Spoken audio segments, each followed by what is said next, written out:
officially welcome to our fantastic evening here tonight for our 2015 installation. Truly a historic day for this organization, and I am so proud to be here serving as your MC. I'm just going to do a thank you. We are going to ask everybody to please stand so we can present the National Anthem. We will invite on stage Miss Illinois 2014, an opera singer. She has a fantastic voice, if you haven't heard her sing. Miss Illinois 2014, please welcome Marissa Buckeye.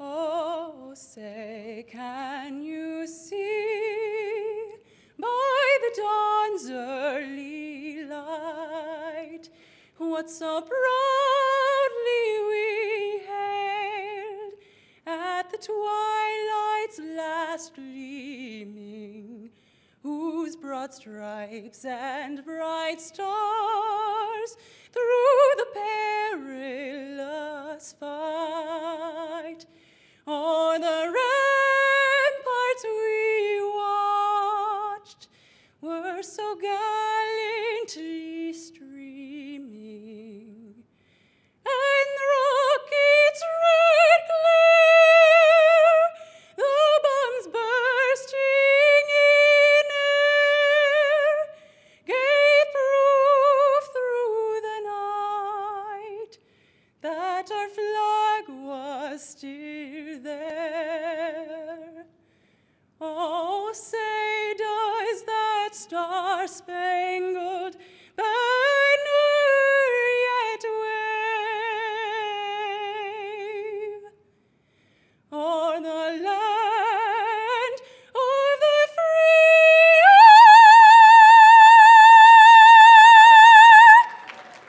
and the home of the brave?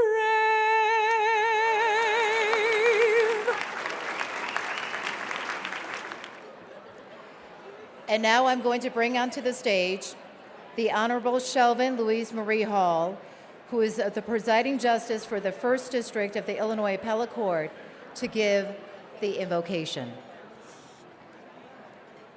Thank you.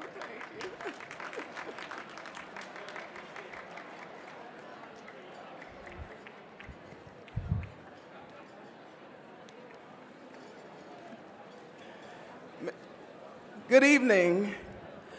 Good evening.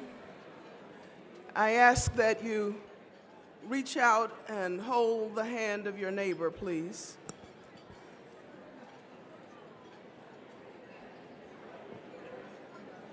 Hold your neighbor's hand quietly, please,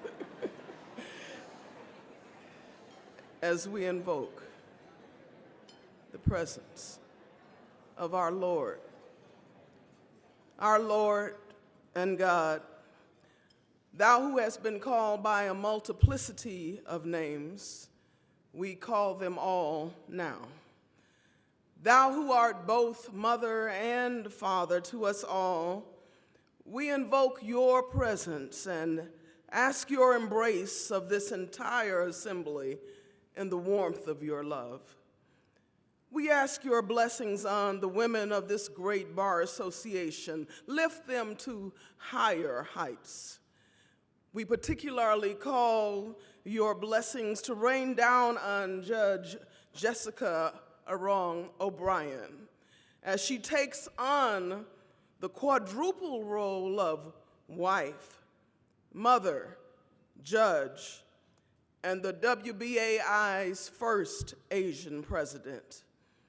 Crown her head with wisdom and knowledge.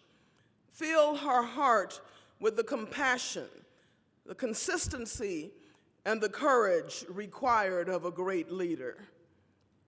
We thank you, Lord, that when the baton of leadership was passed to her hands, she chose not to twirl it, but to march forward toward justice with the baton held high as a beacon of hope, that diverse as we are, we can still obtain unity without uniformity. Now bless all of the lawyers and friends here assembled. Fix us, dear Lord, that when we open our mouths, the sweet aroma of kindness and consideration flows out and replaces vile words of vituperation. And finally, always remind us, great God, of the words of the Reverend Dr. Martin Luther King Jr. when he said, "I have held many things in my hands, and I have lost them all. But what I have placed in God's hands, that I still possess." May we always possess the joy of this precious, historic moment that we spent together on this wonderful evening. Amen. I want to bring to the microphone right now George Mui to say a few words for us. Let me try this. Good evening. How many of you are actually listening? Thank you. George Mui from the Senior Advisor at the White House Initiative for Asian American and Pacific Islanders. I'd like to just recognize the fact that we just celebrated the Asian American Heritage Month this past month around the nation. The theme is APA Everywhere. And I'd like to complement that by saying APA in leadership position everywhere. This is a great example of having the first Asian American woman in the Women's Bar Association of Illinois. I just want to acknowledge how many Asian Americans actually in this room. I can't hear you. I can't hear you. Thank you very much. I do have an obligation, if you don't mind, from my executive director at the White House Initiative. She wanted to make sure that I pass on the congratulations, Jessica O'Brien, Judge Jessica O'Brien. If you don't mind, just read this real fast, okay? So, greetings on behalf of the White House Initiative on Asian American and Pacific Islanders. I send my warmest welcome to the attendees of the 2015 installation of Women's Bar Association of Illinois, officer, board members, and at the reception, my congratulations, Judge O'Brien, as the first Filipino and Asian American woman in WBAI over 100-year history. We congratulate the Women's Bar Association for your continued support for women lawyers and women across the state of Illinois. And I wish a warm congratulations and continued success in the years to come. Signed, Executive Director of the White House Initiative for Asian American, Karen Achuja. Thank you very much. Now we're going to get to the main portion of our evening, the swearing in of the WBAI 2015-2016 officers and board of directors. Good evening. I want to congratulate Gina on having a wonderful year, and she certainly will be missed. And I'd like to have her stand. You're going to be ex officio, so please stand. Let's give her a round of applause for a wonderful year. And now, with respect to our officers and members of the board of directors, please raise your right hand. And you don't have to repeat after me on all of this, but you'll have to get it right at the end. Do you solemnly swear or affirm that as officers and directors of the Women's Bar Association of Illinois, you will promote and foster, advance and protect the interest and welfare of women lawyers, that you will encourage a spirit of friendship and mutual helpfulness among its members, that you will take all actions as association may deem advisable to promote the interests of the association and the welfare of its members, that you will maintain the honor and dignity of this profession, that you will support the Constitution of the United States, the Constitution of the State of Illinois, and that you will faithfully discharge the duties of the office to which you have been elected to the best of your ability. And your answer is? I don't think they could hear you. Congratulations, you're installed. Thank you, Chief Judge Evans. And now I'm going to bring to the microphone Chloe Patterson, who is the annual dinner co-chair and board member, to give us a brief overview of the exciting events that are planned for the upcoming year under Judge Jessica O'Brien's leadership. Chloe, microphone is yours. Good evening, everyone. My name is Chloe Patterson. I'm a director with the Women's Bar, just sworn in here. I hope you're all enjoying yourselves tonight. You'll have an opportunity to hear from the Honorable Jessica O'Brien shortly as to why she selected the theme of No Woman Left Behind, Empowering Through Leadership, and why that's so important to the Women's Bar for us to empower our members and the legal community through leadership. In advance of her remarks, I just want to give you a brief overview of some of the programming that Judge O'Brien will be initiating to further our mission throughout this upcoming year. As you heard from our outgoing president, the Women's Bar hosted our inaugural Top Women Lawyers in Leadership reception last fall.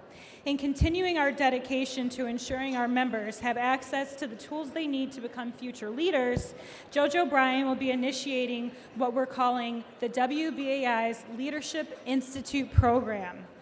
This Leadership Institute program will consist of a 6-part series where participants will meet once a month from September through March to learn from the top leaders what they'll need to become the leaders of tomorrow. Topics for the 6-part series include Follow the Money, what every woman needs to know about financing from government to the private sector, Do the Right Thing in unraveling the complexities of ethics, crime, and punishment, Race Relations Today and Tomorrow, which will be a discussion focusing on our similarities, Mind the Gap will be a discussion on labor and equal pay issues, and the last one will be Change the Culture, why we need women leaders and why we should all care. Participants for the Leadership Institute will be selected from the WBAI membership based on application. Individuals selected to participate in this program will have varied practice areas, varying years of experience, and come from diverse backgrounds. Additional details in the formal application for this program will be available on our website the week of June 15th. There will also be a sequence of roundtable events, including a managing partner roundtable, which will be co-chaired by Amy Manning of McGuire Woods and Kathleen McDonough of Siegel McCambridge. The discussion with participating managing partners will provide attendees with details on how they succeeded and what it takes to make it. The in-house counsel roundtable will be a discussion with participating in-house counsel that will provide a hiring perspective and details on how best to prepare yourself for the role, how to find in-house jobs, and how to succeed in those positions. Both of the roundtable events will conclude with a speed mentoring session conducted by the panelists. Our walkthrough series will provide our membership with relevant and practical experience and updates on how best to practice as presented by members of the judiciary and experienced attorneys. The initial walkthrough will be in September and will feature the First Municipal Division. It will be chaired by the Honorable E. Kenneth Wright, Jr. In December, the walkthrough will be of the Domestic Relations Division and will be chaired by the Honorable Grace Stickler, Deanna Blair, and Janice Bobick. The final walkthrough will be of the Law Division. It will be chaired by the Honorable James Flannery and will take place in February of 2016. For our federal court and appellate practitioners, we have something for you guys too. The Honorable Edmund Chang will be hosting a federal court litigation update, which will include the recent implementation of the new trial evidence technology system and how these changes may affect the federal practice. The program will provide a hands-on instruction for the new evidence display system being installed in the Northern District, and will also have a discussion on the new jury deliberation computer system, which allows jurors to utilize a touchscreen technology to view the exhibits during deliberations. Then for our appellate friends, a panel of appellate experts will share advice on how to deliver persuasive appellate arguments using audio and visual clips from actual Seventh Circuit oral arguments to drive home the points in a memorable fashion, but also a cringeworthy means. Now, partnering with our business community, We look forward to our programming entitled The Effective Communication Between Companies and Their Lawyers. This will be hosted by Sidley and Austin and will take place in September. This program will discuss the challenges and best practices for effective communication, including how to protect the attorney-client privilege, the ethical rules governing these communications, ethical considerations in assessing risk, and the generalization differences, and recognizing that the communication styles of current generations differ than those from the past. We'll be providing tips on how lawyers can effectively communicate with their legal opinions to the business community, and the panelists will include several CEOs, in-house counsels, and a communications consultant. We also look forward to hosting joint programming with the National Association of Women Business Owners and to partnering with the Intellectual Property Friends of the Richard Lynn American Inn of Court. Continuing the great service of our Community Outreach Committee, will be participating in service events, including working in collaboration with the Cook County Elders Justice Center. Statistics show that the majority of the individuals who come before the Cook County Elder Justice Center are women. In collaboration with Presiding Judge Patricia Banks, we will participate in the enhancement and improvement of our senior interactions with the court system and to ultimately empower our seniors to help provide them with the tools to avoid abuse, neglect, and financial exploitation. As you heard from Jennifer Ehrman, we're looking forward to the continued networking through the state with our events that will be chaired and hosted by our delegates, our House of Delegates. Now, as you've heard, in addition to our annual golf outing, which is coming up, we hope that you'll sponsor that event and attend, as well as our immensely popular judicial reception. The WBAI will be offering diverse, substantive programming throughout the next bar year.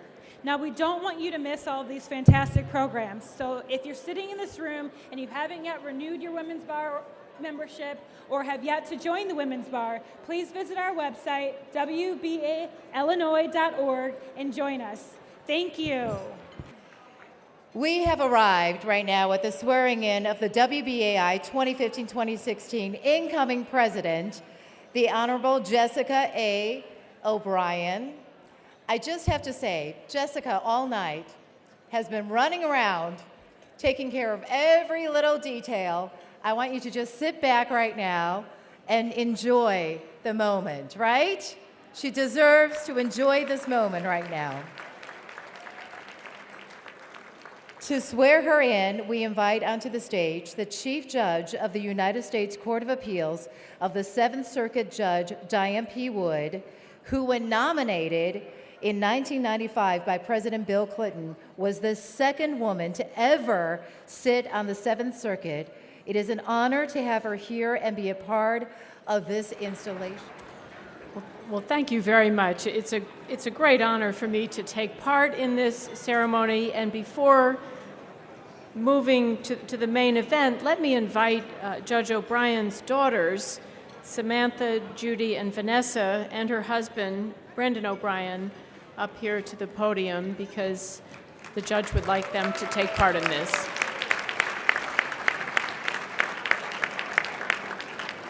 And while they're on their way up, I want to say what an amazing organization the Women's Bar Association is. I have a lot of occasions to go all around the country, and this is a special group. There are not many cities that have organizations like the Women's Bar Association that are so imaginative, so energetic in fostering the interests, not just really of the women lawyers, but of lawyers in Illinois, but with special attention to this wonderful bond that we have as women lawyers.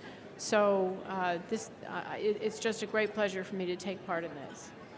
So here we have the judge's family, Judge O'Brien.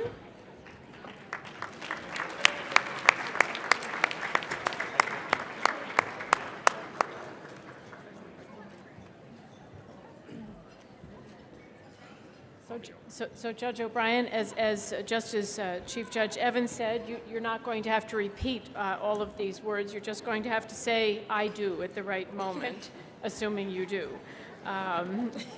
So we're going to administer the oath of office now.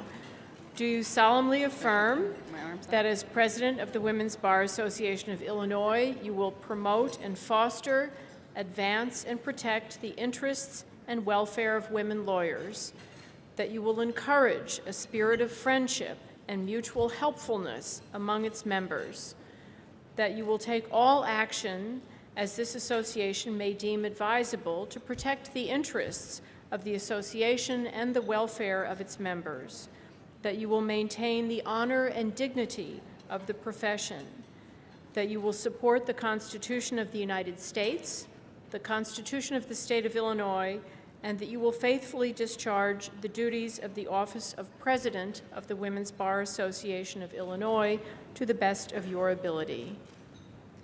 I will raise my hand. I do. Wonderful. Thank you. Congratulations. Thank you. Before I call Chief Judge Evans to formally introduce Judge O'Brien, I would like to call Illinois Supreme Court Justice Thomas Kilbride, who wants to give a few remarks on behalf of the Illinois Supreme Court. Please come to the stadium. Well, good evening. It's not in the book, so I'm not going to say much. On behalf of the Illinois Supreme Court, I want to congratulate all of the officers and directors and the incoming president, Judge Jessica O'Brien, hereafter known as JJ, Judge Jessica. JJ, and Chief Justice Garmon and the other women members of our court had legitimate, good faith, good cause reasons not to be here, but I'm standing in as best I can. So thank you, congratulations, and best of wishes. Please welcome again Chief Judge Evans to give an introduction of our very first, let me pause right here, the very first Asian American president of the WBAI, Judge Jessica O'Brien. Judge Evans, please take it away.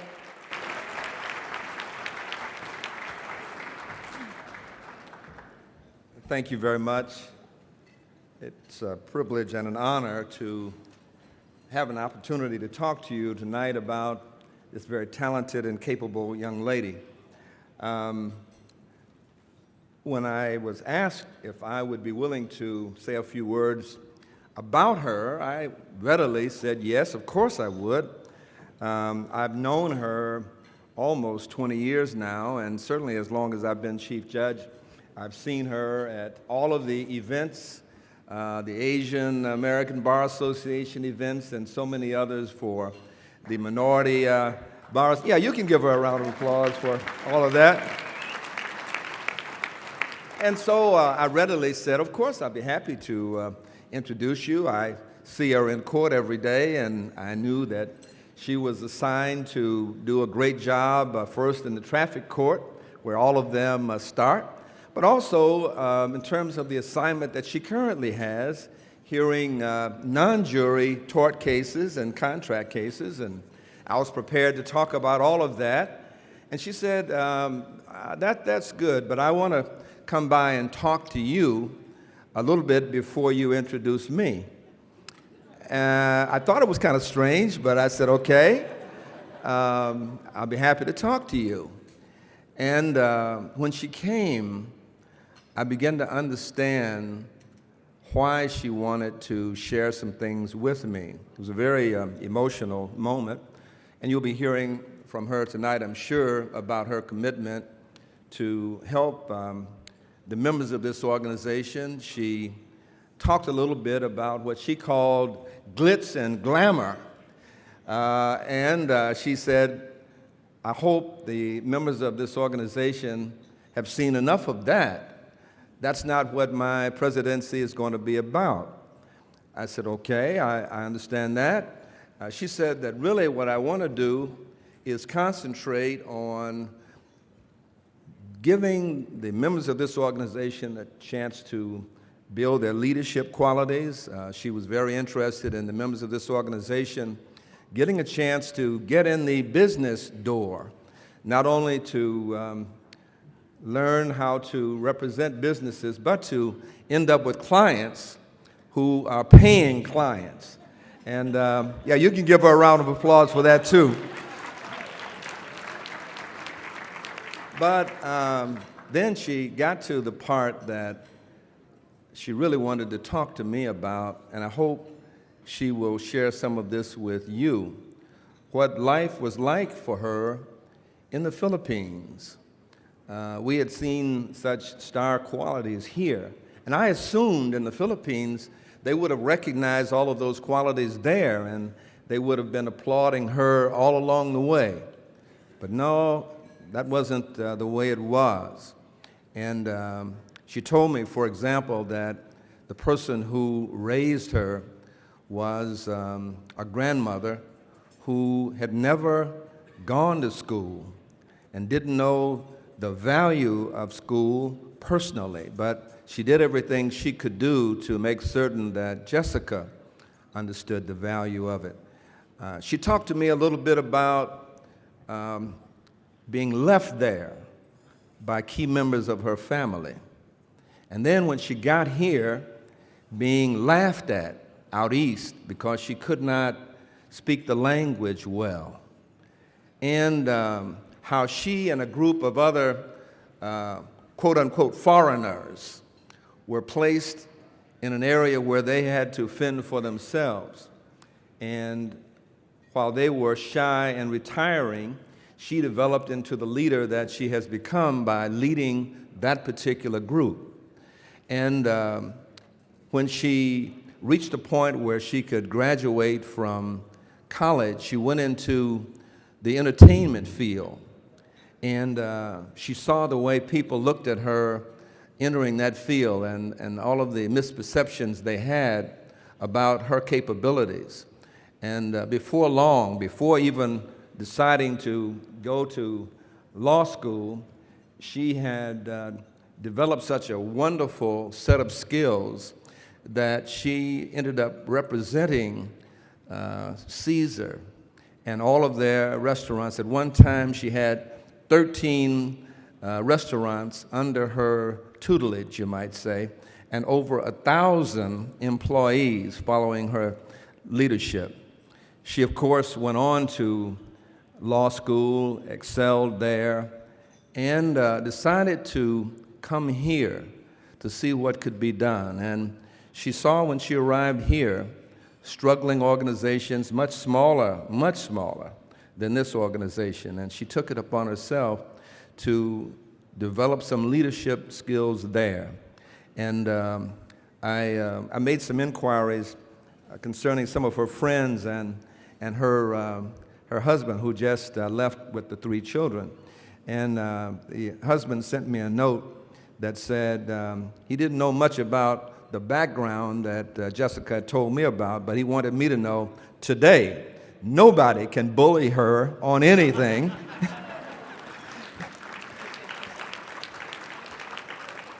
And several of her friends told me that in private, the O in her last name doesn't really stand for O'Brien as much as it does a person who used to live in Chicago named Oprah. They call her Miss Oprah. And let me just say this. She's a marvelous representative of this organization. She's going to have a wonderful year. And as she gets ready to approach this podium, do something for me. I'd like you to stand. I'd like you to give her a round of applause and make it so loud that all the way to the Philippines they will hear about this young lady. Jessica O'Brien, Judge and President of this marvelous organization.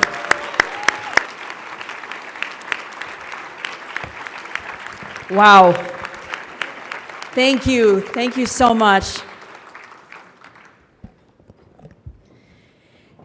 Thank you so much, Chief Judge Evans, for the generous introduction and for also installing all of our officers and directors. The first time that I met Chief Judge Evans, we were working on some diversity efforts, and I've always been inspired by his dedication to making change, to achieve diversity in our profession. As Chief Judge, he has contributed greatly to the betterment of the Circuit Court of Cook County. Specifically, Since serving as chief judge, the number of female associate judges has increased to reflect the population of the circuit court, or actually Cook County. So please give him a big round of applause. So thank you, Chief, for all that you do for all women lawyers.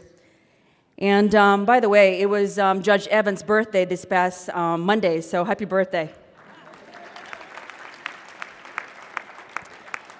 Chief Judge Wood, thank you so much for installing me tonight. It is indeed an honor to have you with us. I'm sorry that I'm reading because I don't want to miss this. This is very historical information. Chief Judge Wood's career exemplifies her dedication to the furtherance of women in the profession. She was one of the first women to serve as a U.S. Supreme Court clerk. She was the third woman to be hired as a law professor at the University of Chicago. She was the second woman to be appointed to the Seventh Circuit and the first woman to be appointed as Chief Judge of the Seventh Circuit. I know that Judy mentioned that. I also would like to I think she might have left already, but congratulations. Thank you so much, Chief. And Justice Kilbride, thank you so much for those kind remarks.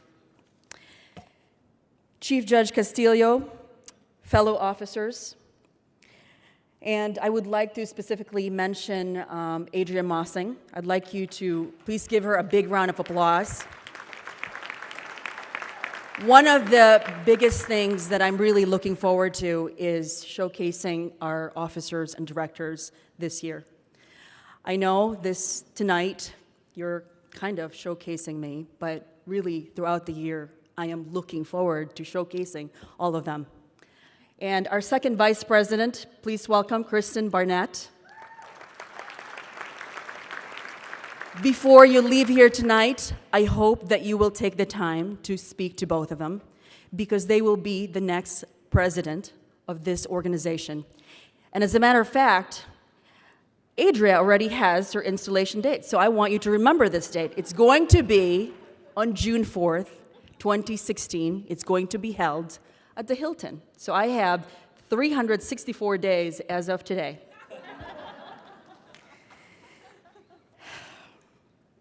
Board members, Women's Bar members, community leaders, friends, Chairman Pramajori, and Linda Myers is also here today. Elected officials, my fellow judges, my husband Brendan, my kids Samantha, Judy, Vanessa. Good evening to all of you. You heard Gina speak about everything that she has done this past year. This is my first order of business is to basically pay tribute to President Whitsun Owen's presidency and her contributions in making our centennial year the best that it can be. Please give her a big round of applause.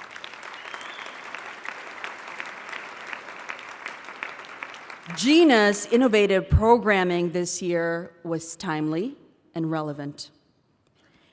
She was moving our organization into a second 100 years. In order to continue the great legacy Gina started, I wanted you to know this. I actually wanted to surprise you about this, because I know that one of the most special program that she, and I think she had mentioned this, was the TWIL, the top women in leadership. And I want you to know that I already booked the Hotel Allegro. We're going to have it there on November 5th. Does that make you happy? Yes, okay. And so if you want to nominate any top women lawyers or top women leaders, please make sure that you submit that application or nomination to the Women's Bar Association of Illinois. And I've also selected our subcommittee co-chair, who is Amy Manning. And what she's going to do is bring together all the other recipients this year, and they're going to review all the nominations and make a recommendation to the board.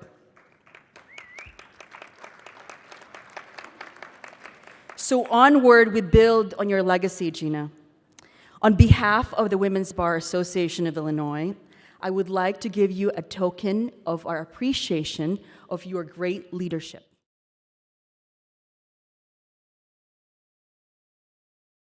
I would like all of the committee members to please stand up. If you could all stand up, please. Thank you. Please give them a big round of applause.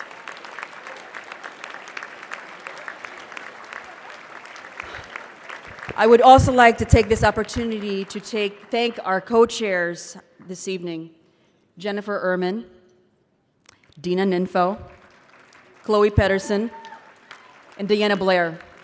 You know, this is actually harder than planning a wedding. So all these 4 women, of course, they have full-time jobs, and they really pulled it together. So please give them a big round of applause.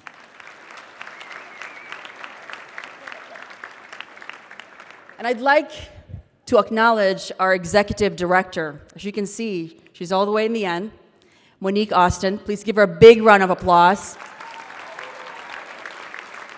She is the soul of this organization, and I specifically asked her to actually sit with us here at the dais because I wanted our members to get used to her. She's going to be more involved in strategizing, in making sure that we are giving the best service, membership service, to our members. So Monique's going to be my right hand, and again, she is the soul of this organization. Please give her a big round of applause. Now, you heard from Chloe, for some of you who are listening, a lot of the programming that we have planned so far, and we have a lot. And I'm really very honored that a lot of my fellow judges volunteered to co-chair a few of our panel discussions and receptions. So please look at our website and make sure that you attend one of those very good programming that we have this year. I think they're very good anyway. I hope that you will agree. Now, Judge Evans talked to you about my experiences, and I'm hesitant to actually share it because I feel like I'm going to probably cry, but I'm going to try not to. And as you heard my theme, which is Leave No Woman Behind, Empowering Through Leadership. And I wanted to share with all of you exactly where that comes from. When I was in 3rd grade, my mother wanted to pursue her medical residency in Bronx, New York. Her plan was not consistent with my father's business agenda, so she ended up leaving for New York. She had $50 in her pocket and a plane ticket, which she had to borrow money to purchase that plane ticket. And off she went to New York, and I have a sister. And because my dad decided to stay in the Philippines, we were separated. So my sister moved to New York with her, and I was left behind in the Philippines. My father was really very busy with his business, so for the most part, I was left with my grandmother. She loved me, but she could not read or write, so education was really not a big thing for her. So I was living in this house with my cousins, and I was a shy kid. I was a scared kid, and I really did not want to go to school. And my grandmother, who really didn't care about school either, said, "You can stay home." So what happened was I ended up missing half of the school year. And so during my 3rd grade, I ended up being held back. That was horrible. It was depressing. And so I became even more of a depressed child. I was very shy, and I was a scared child. But I was very fortunate. I lived in this little village. I mean, literally, it was a village. Average income families. And they heard what had happened to me, that I was held back. So literally, 7 families came to help me out. They took it upon themselves to come check on me. One family would actually pick me up from home and take me to school. Pick me up from school, take me home. Another family would take care of my activities outside of school. So this family made sure that I played sports. I selected volleyball. And also because they knew I had some self-confidence issues at that point, they nominated me or they entered me in this beauty pageant. I didn't win. I placed, but I learned how to play the guitar. I kind of learned how to sing, not really, but that helped me with my self-esteem. Another family would make sure that during the summer, I would go on vacations. They would take me with them. Nothing extravagant, but I had something to do during the summer. Another family would make sure that I did my homework and somebody was always checking on me. The majority of the families in this village would pick me up every Sunday. I mean, somebody was always trying to pick me up to go to church. So when you hear that saying, it takes a village to raise a child, that was me. I was literally raised by a village.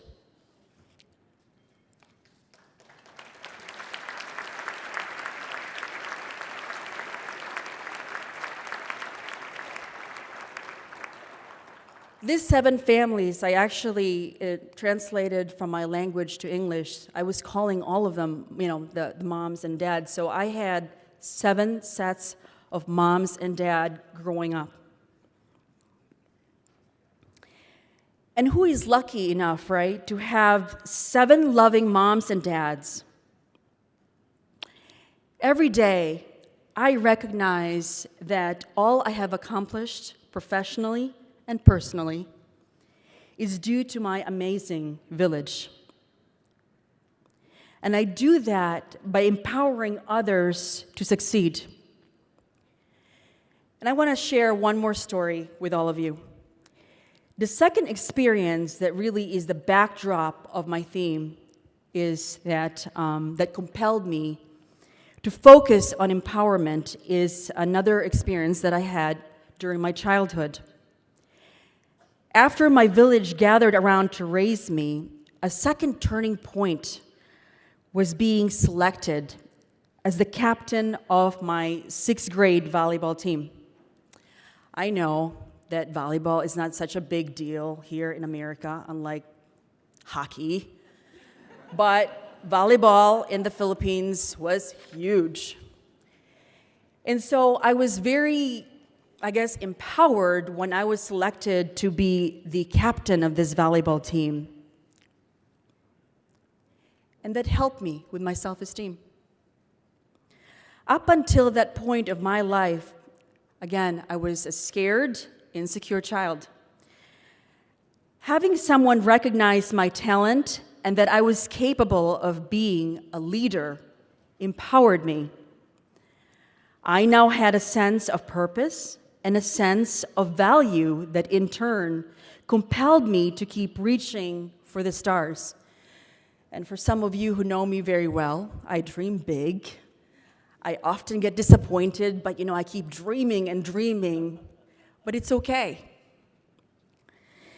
That experience also instilled in me that the obligation to empower others who were scared and insecure or otherwise unable to see their own leadership potential.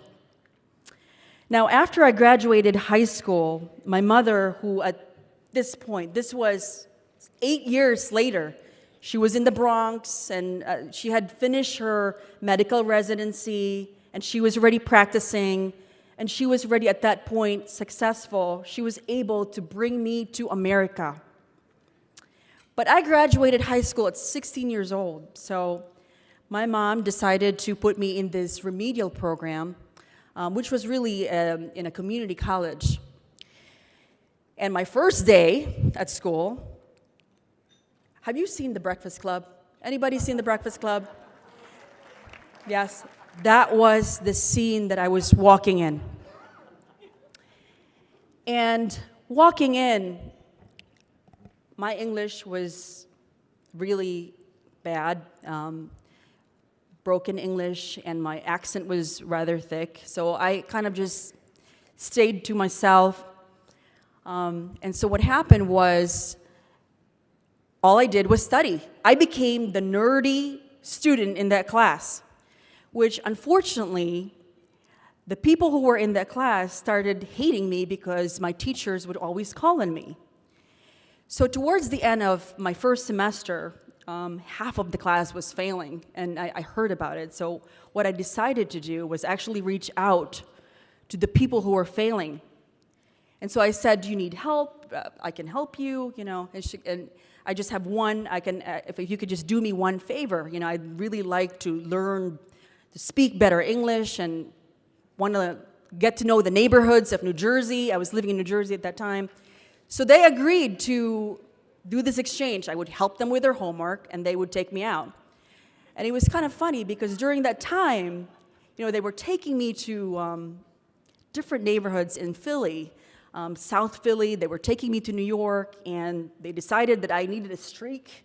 So I did. I had a streak. And they decided that I needed earrings as well. I'm like, okay. So I said, why do we have to do this? And they said, you have to basically adios your fresh out of the boat mannerisms here. And to be honest, like at that point, I really did know that they were insulting me. I actually had to look it up and say that was a derogatory slang. But I thought, whatever, they're, you know, getting me out of the boat, and I guess I'll be in. This is the one thing, Dina says this about me. She says, you're very literal, and I am. So in reaching out to my classmates, I helped them with their homework. And for me, I learned to assimilate into the American way of life, which I was very grateful for. As I was planning the programming of this bar year, I looked around at our WBAI village to determine who needs our power to succeed, to make sure that no woman is left behind.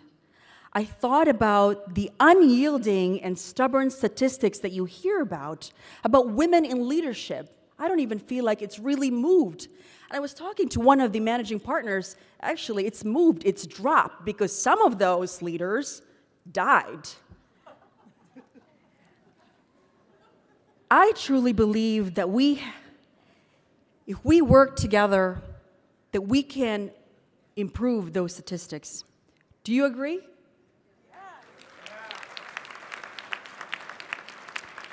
So as we continue on our second centennial, we are embarking upon a year of empowering through leadership. So the leaders of today will empower the leaders of tomorrow. Call it luck, call it fate. But I am here in front of you today because I have been lifted by many villagers. So if I could just take a moment to thank the people who actually, who are in my village to help me get here. I want to start with my kids, Samantha. Samantha is 18 years old. She's going to University of San Diego. I had Samantha in the middle of law school. And I took her everywhere I went with all my volunteer efforts, including actually with the women's bar. She went with me to Deborah's place, where we were serving the homeless women, and that's a shelter. And now I am so proud of her. She actually got an award for community service, for completing so many hours of community service. So please give her a big round of applause. Judy is my middle child, 11 years old. She is 11, turning 50. Every time I'm with her, I always feel like she's lecturing me, but I kind of have to listen because she's very smart. My daughter, who's 8 years old, she's so sweet, but all three of my kids, they are so socially aware and really conscious about giving back to the community, and I'm just so proud of them. So again, please give them a big round of applause. And of course, my husband is very, very supportive of me serving as your president. Not that he has a choice. I mean, our household is going to be very busy because he's running for judge this year, and so thank you so much for your support. My childhood friends who are here, I literally grew up with them since we were in kindergarten. Maidi, Christine Cadlon, and Gail Leborg was the one who donated those mats. My neighbors are here, and I have to mention them, Danica and Andy. These are the people who, whenever I have unexpected guests, and I'm like, my house is a mess, I will call them, they will drop whatever they're doing, they will come over, they will help me clean the house, they will cook. Those are the kind of friends that I have. I'm almost done, I promise. And my friends and mentors, Aurora Astriaco, Mapar Suleiman, Jennifer Sender, Judge Israel Desierto, Judge Izzy, Judge Lisa Marino, Judge Patrice Ball-Reed, Floyd Perkins, Paula Holderman, Leonard Amari, Dean Corkery, Justice Shelvin Marie Hall, Judge Patricia Banks, Judge Jesse Reyes, Dawn Gonzalez, Amy Manning, Judge Joyce Gorman, Vanessa Jackson, Andy Kramer, Judge Lopez, Rosemarie Zachariah, Ann Lazoya, John Lopez, Justice Laura Liu. Thank you so much for that surprise of the ad. She got all the Asian judges together, Judge Rena Van Tyne, and everybody else. They put an ad together that was really sweet. Thank you. George Moy, George is a very important person, actually. He is the senior advisor to the White House. And today, I guess he was on a flight back from Washington, D.C., and it was full, and they offered him $450 to stay behind, and he said, no, I got to go to this installation. And so, of course, he texted me and said, you owe me. And Billy Deck. Please give him a big round of applause. He is kind of the mini celebrity of Chicago here. And we are very, very proud of him. And I'm even more proud of him because he is hosting our after party. And he, too, flew from New York. He actually is supposed to be in New York for the next 2 weeks, but he just flew in for this. So thank you, Billy. And I just kind of want to mention two people that I want to also tribute the year to, and one of them is Judge Sandra Otaka. 2 weeks before she passed away in 2009, I remember I did not get the second VP for the women's bar, and I remember calling her, and we were talking about it, and she said, why do you want to be second VP? Why do you want to be president? You've been president of the Filipino bar. You've been president of the Asian bar. You don't need to be president to be a judge. And I said, you know what, Judge? You're right, but we've never had an Asian American president of the Women's Bar Association of Illinois. And I thought that it's important. She goes, well, okay, well, you didn't tell me that, so keep going, girl. And unfortunately, she passed away after that conversation, and really that was what really encouraged me to move on. And I also want to remember Roxanne Rochester.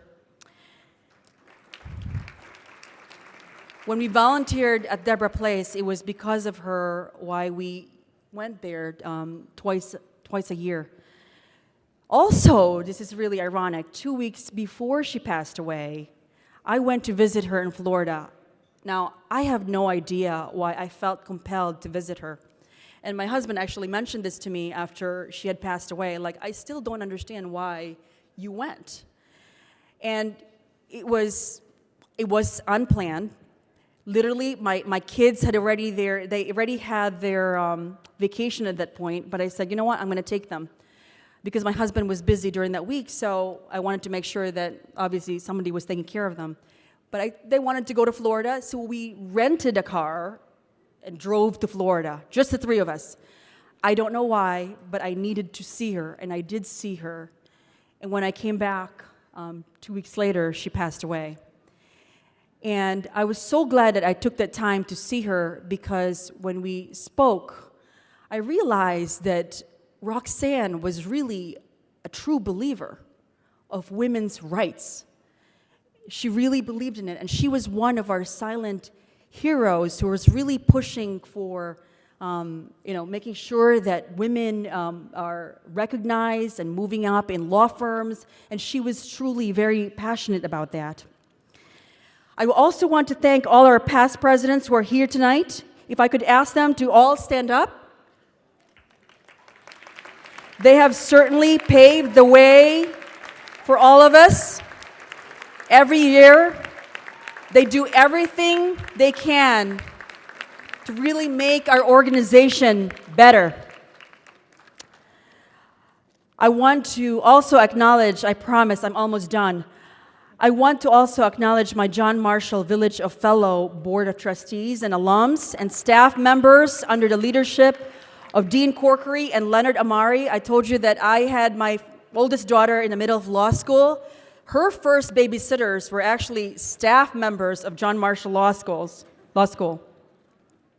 My classmates are also here. Janice Boback, Sean Byrne, Larry Woodward, thank you so much for sharing this evening with me. I also want to thank my ISBA family who are here to support me. Thank you, ISBA. Thank you. I also want to thank our CEOs, Ann Pramajuri and Teresa Mental actually could not make it here today. But somebody who just flew in and came straight here is Linda Myers. So we had a video for her, but she made it, so she will be part of the program. And to all of you, members of the WBAI, I want each and every one of you to know that I am very conscious about my role here as president, and that is, I am here to serve you. Our board is here to serve you and deliver to you the best membership offerings that a bar organization has to offer. Your leadership understands that tonight might be a celebration of our organization's achievements this past year. But tomorrow, each of us is ready to roll up our sleeves to empower you. For some of you here who have not joined the WBAI Village, I hope that you will consider joining us. Together, I believe that when my kids are hopefully in the legal community, we would have made some significant strides in equality. Thank you so much for allowing me to serve as your 2015-2016 president.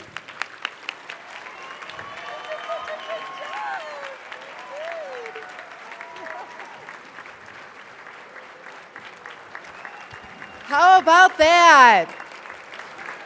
Judge O'Brien, the very first Asian American president of the Women's Bar Association of Illinois in your 101-year history. Thank you, Judge O'Brien.